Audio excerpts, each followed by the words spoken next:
Hey everyone, it's Lindsay from Outshining Ed, and today I want to talk about different types of motivation in recovery. So, we all know there are two types, it's push and pull, and pull is 1,000 times more powerful than push. So, what is push motivation?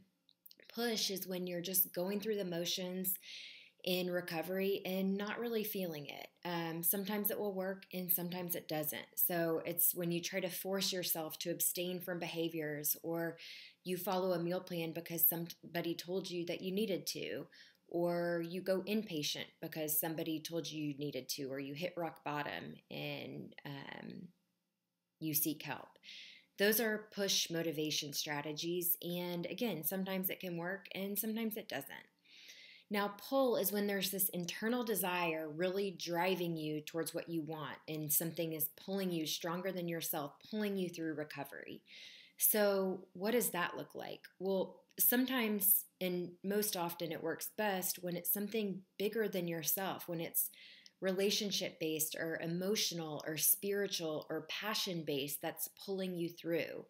So I know that I've mentioned finding your why, but this is why it's so important, because when you have this why to get you through recovery, this is what's going to motivate you and really pull you through recovery and make you want it, make you really, really want to either follow a meal plan if that works for you. And if it doesn't work for you, then say like, screw this meal plan, I'm throwing it out. I'm going to try intuitive eating, or I'm going to try this other approach. But that internal desire is there, and it means you're not going to let fear get in your way.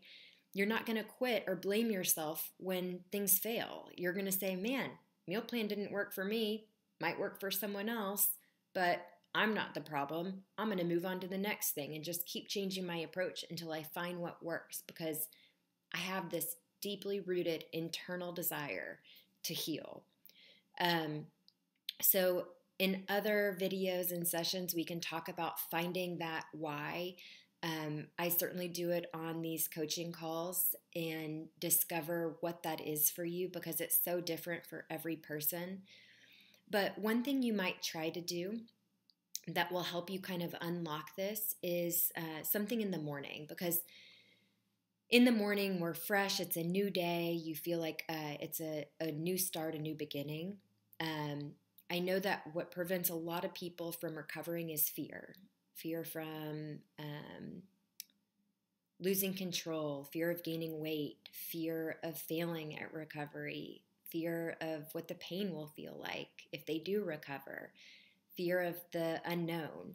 So what you might do in the morning to counter that fear is wake up and just set aside 5 or maybe 10 minutes for yourself. That's it. And in that time, you can kind of break it up.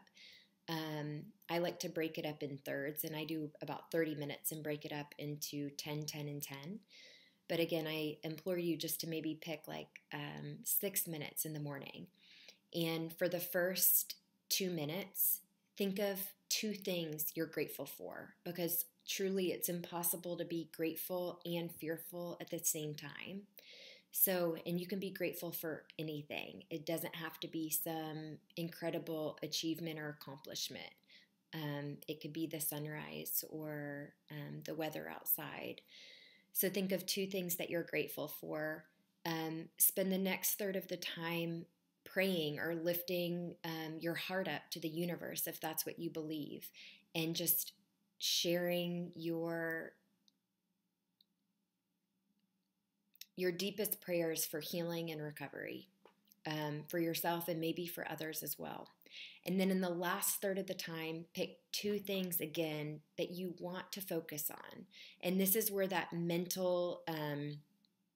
mental shift comes in, where you can really shift towards finding your why. So whatever those 2 things are, and it shouldn't be focused on eating disorder recovery. Maybe it's focusing on a new job or university or dance classes or getting a yoga teacher training certificate. Whatever it is, every morning focus on those 2 things and envision them being true, envision them occurring, and envision that feeling of it happening and what that feels like.